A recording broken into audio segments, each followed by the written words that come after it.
memorias que ya están digitalizadas, puestas al servicio del público, algo muy importante para las propias instituciones, pero también para el país en general. El archivo tiene una peculiaridad que yo diría casi única a nivel internacional, que es un archivo que no se limita a la documentación, sino que incursiona en todo tipo de materiales. Esto lo decidimos al inicio de la gestión y es una forma de rescatar patrimonio cultural. Tenemos una biblioteca que comenzó con unos 3.000 ejemplares y hoy día anda por más de 100.000 ejemplares de libros básicamente dominicanos, con la aspiración de tener una biblioteca completa que todavía no la logramos. Dentro de esto, entonces, hemos ido seleccionando materiales de primera importancia para una biblioteca digital que anda por el orden de unos 11.000 ejemplares. Karina lo puede corroborar, alrededor de 11.000 libros dominicanos al servicio del público. El archivo también trata el tema hemerográfico. Tenemos una colección, la más amplia del país, por supuesto, de prensa. Por ejemplo, la prensa diaria existente está completa y está casi completa digitalizada. De manera que esto es otro aporte a bibliografía, hemerografía. Tenemos también material gráfico, un departamento de materiales especiales donde hay fotografía, fílmica, cartografía.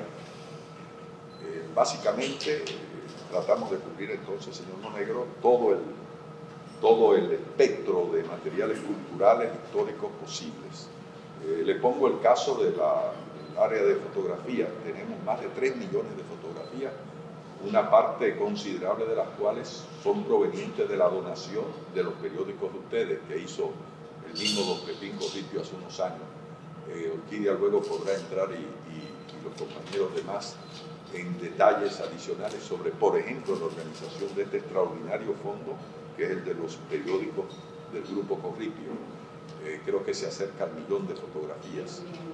Entonces, bueno, como le digo, ya no es que tenemos fotografías, que tenemos grandes volúmenes de gran importancia histórica, insustituible en el ámbito de la fotografía o de la fílmica, por ejemplo. Estamos ya tratando de rescatar el mayor número de fílmica de acetato, pero también de videos, a tal grado que no tenemos espacio ya para recibir las ofertas de video, por lo cual el archivo tiene un problema de espacio, de lo cual está enterado el presidente, y hay el acuerdo de construir un nuevo local, puesto que ya no podemos recibir materiales de grandes volúmenes como es necesario continuamente. El hecho es que, además de este formato bastante único de un archivo que cubre todas las áreas, el AGN hace una labor de difusión.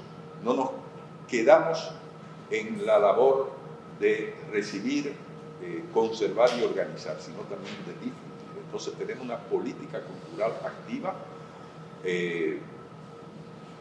para contribuir al desarrollo cultural, al conocimiento histórico, al conocimiento de la cultura dominicana en términos generales. Además, damos una labor de apoyo y asesoría al sector público y a las instituciones del sector privado que así lo soliciten en materia de formación y de asesoría en la gestión archivística. O sea que tenemos una relación estrecha con el sector público en términos generales, que se ha expresado en una serie de acciones que posteriormente el compañero Ángel Hernández también podrá detallar. Y en este momento, el archivo tiene un reto básico.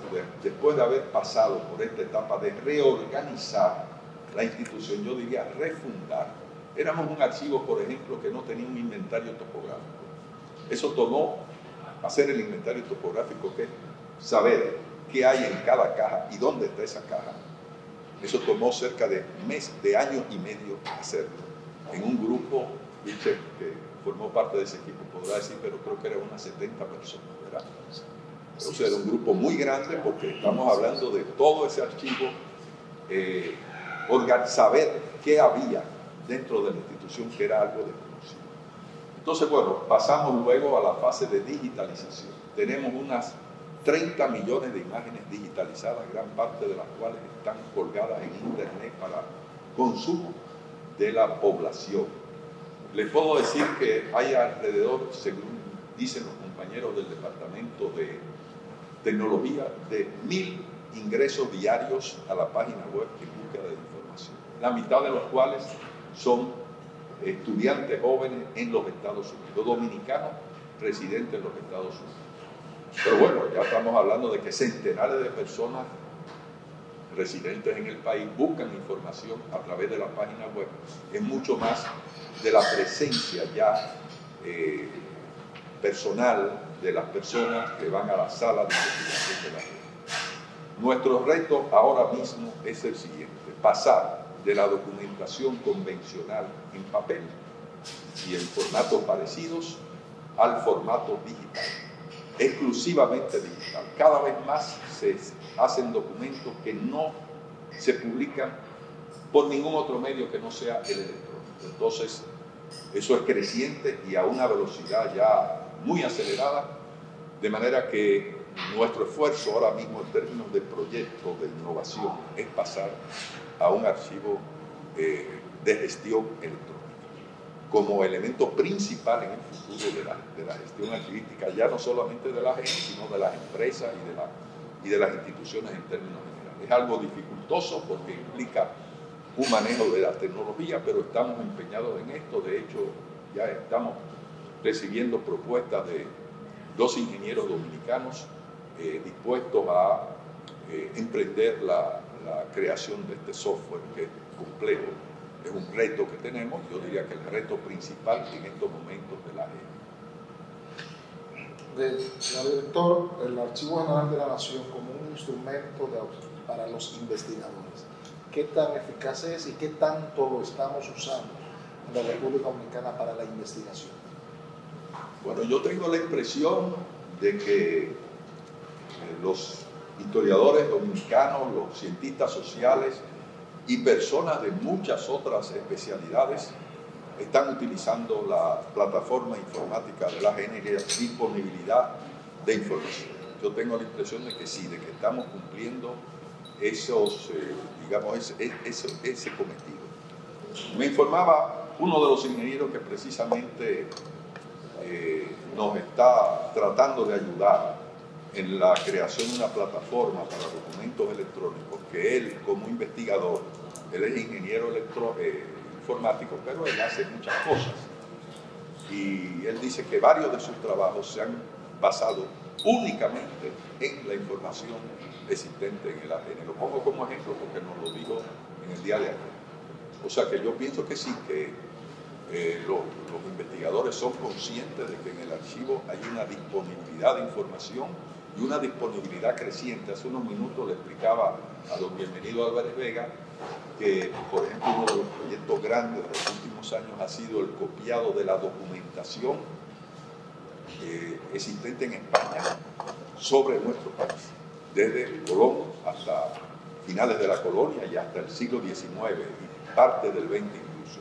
Bueno, todavía no está disponible, pero eso va a permitir que para investigar hasta mediados del siglo XIX no haya aquí en España. Es aquí que lo vamos a tener todo, además digital, porque eso se está digitalizando, no ha terminado todavía, pero está casi concluido en España, y pronto la compañera Orquídea Correa podrá dar algún detalle adicional, que es la que lleva ese proyecto por su departamento.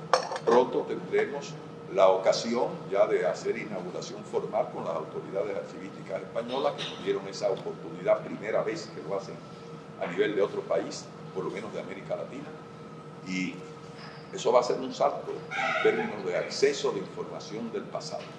Pero bueno, como le digo, tenemos la prensa diaria digitalizada, de manera que para ustedes los periodistas el archivo es una fuente importante, para no decir que es fundamental en términos de investigación. Le explicaba también a don Bienvenido que uno de los proyectos también importantes de los últimos años ha sido una descripción de prensa diaria. Yo pienso que los primeros usuarios van a ser ustedes, porque desde la muerte de Trujillo, cuando se inicia la libertad de prensa, estamos no solamente volviendo a digitalizar, conectando la información con una descripción, O sea, se digitaliza y se describe. De manera que cuando se busquen onomásticos, personas, lugares, temas, bueno, pues solo hay que decirlo y va a aparecer la disposición del material esencial. Justamente me responde la pregunta que tenía pensada.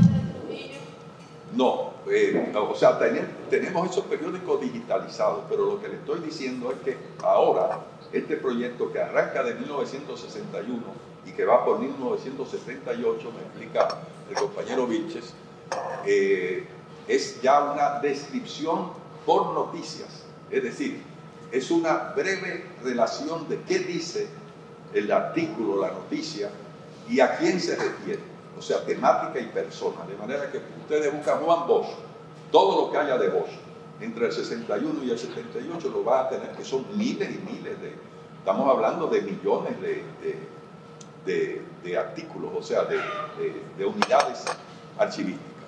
Y eso, que es impresionantemente bueno, también lo podemos ver con otros materiales, documentos, libros, que puedan ayudar también para la investigación, sí. la búsqueda temática. Como no, mire, hasta 1930 el grueso de la documentación está digitalizada.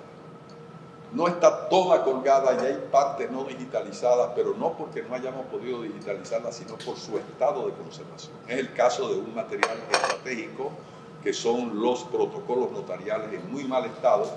Hemos tratado en lo posible, de acuerdo con los recursos, siempre escasos, de restaurar esos protocolos, que son miles y miles de protocolos. Entonces es una excepción, pero en general hasta 1930 todo está digitalizado, casi todo colgado, y después de 1930 zonas. El fondo principal de la AGN es Fondo Presidencia, que tiene alrededor de 4 kilómetros lineales de estanterías. De ahí, eso es imposible digitalizarlo todo.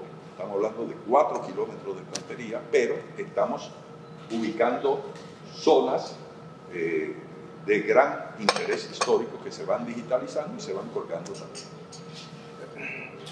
Cuando Luis Abinader asumió, una de las primeras medidas que adoptó fue pasarle el archivo desde el Palacio íntegro al Archivo General de la Nación.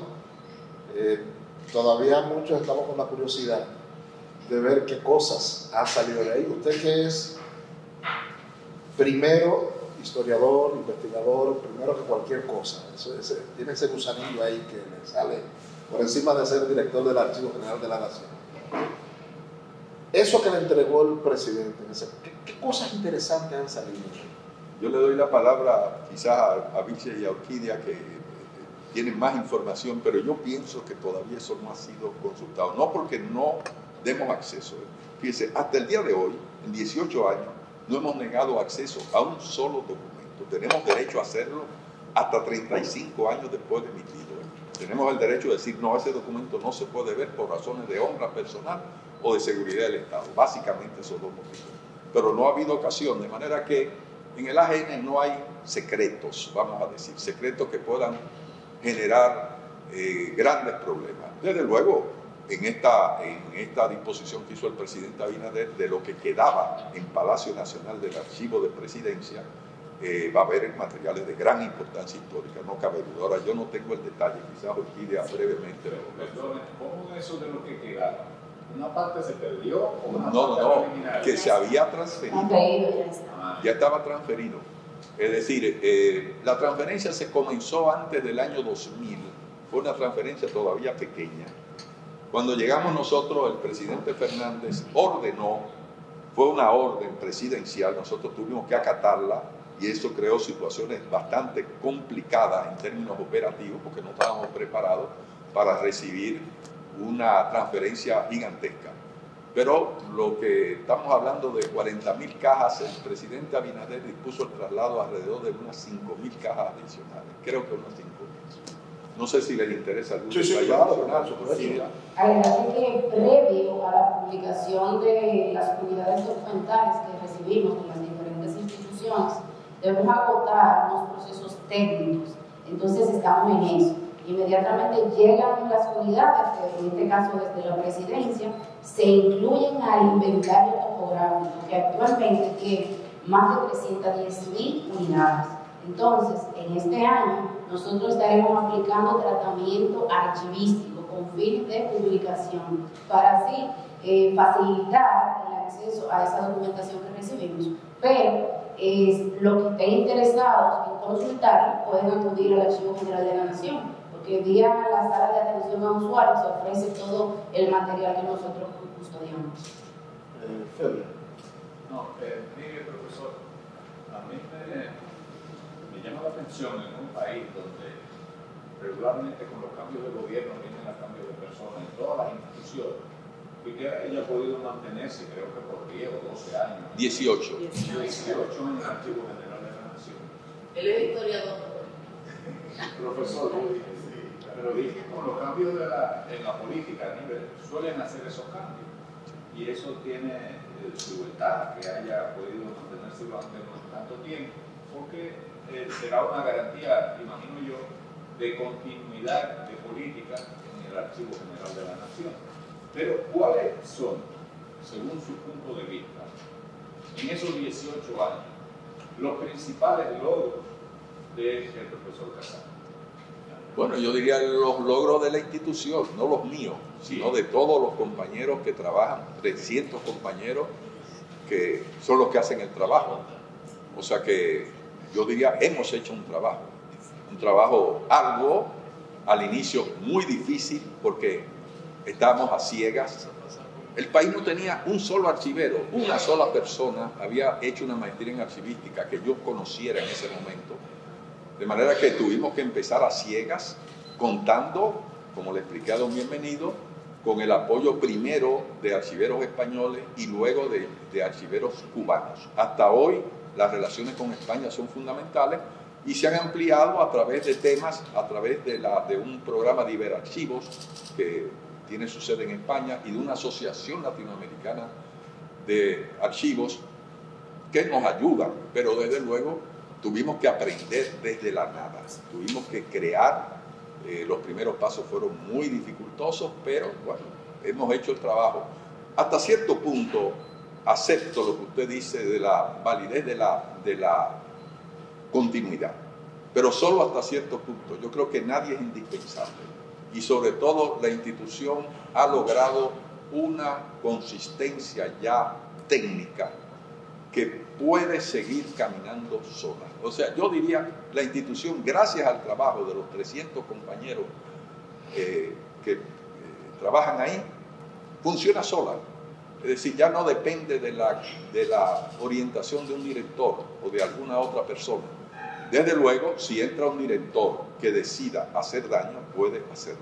Sabemos cuál es el contexto institucional, pero precisamente yo creo que los 3 presidentes que han pasado, estando yo como director general de la institución, han tenido conciencia del apoyo que debe dar el Estado a la institución, y así ha sido, y ha sido un apoyo, digamos, institucional, estatal, no apoyo político, porque bueno, no hemos entrado por razones políticas, no somos un funcionario en los términos convencionales.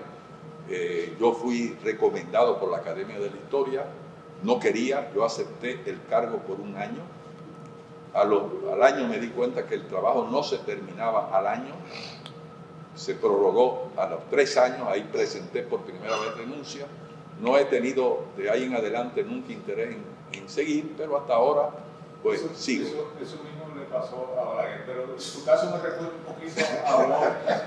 Su caso me recuerda un poquito a vos en la biblioteca de Buenos Aires. Nada, era ese comentario que quería hacer.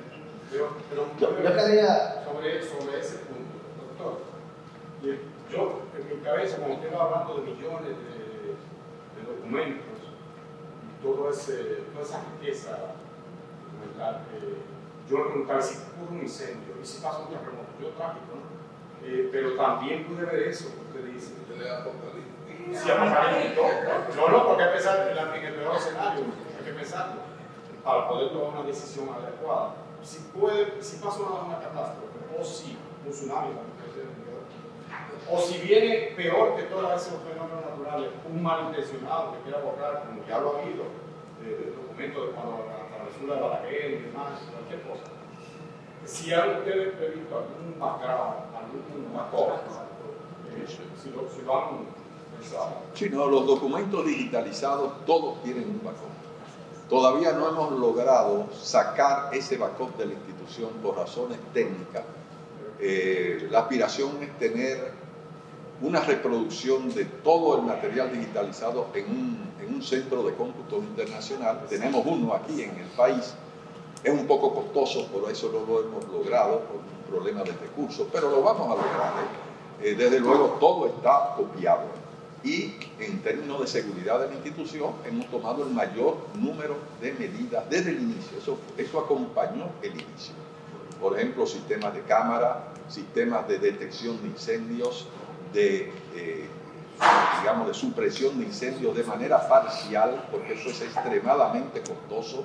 Entonces, por más que tenemos recursos, lo hemos tenido, apoyo del Estado, la Dirección de Presupuesto nos dice, el tope de ustedes es este. De ahí no podemos pasar. ¿Cuánto es? No, bueno, yo no me acuerdo este año, quizás Vilches recuerda cuál es el tope que nos pusieron este año, pero eso cambió debido a una intervención del presidente Abinader. En la mecánica dominicana, los presidentes deben intervenir a favor de las instituciones y eso ha sucedido continuamente en el AGN. Pero quizás Vilches le da la cifra exacta actual que tiene el AGN para presupuesto que no nos permite hacer muchas cosas. Debemos hacer más cosas, por ejemplo, tener un sistema antiincendio en toda la institución no ha sido posible todavía. Profesor, en Radio Televisión, sí. Sí, bueno, el presupuesto para el presente año asciende a unos 290 millones aproximadamente. 290. 290. Profesor, ¿Suficiente?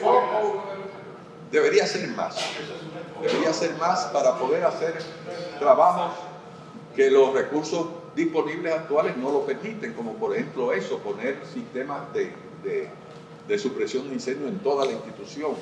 Y desde luego hay un tema pendiente de una inversión grande que ha tenido que ser pospuesta desde hace varios años por razones explicables después del COVID, que es la construcción de un nuevo edificio. Es necesario, los planos están hechos y el presidente Abinader ha prometido que a la primera oportunidad ya autorizará el inicio de esta labor. Profesor, ¿y por qué otra vía adquiere o obtiene recursos el Archivo General de la Nación? Casi ninguna otra. Casi ninguna. O sea, ¿Cuánto de eso se va en salarios? bueno, perdón. De esos 290, ¿cuánto se va en salarios? En salarios. Un 60% aproximadamente. Profesor, en Radio Televisión Dominicana, o ahora SER TV,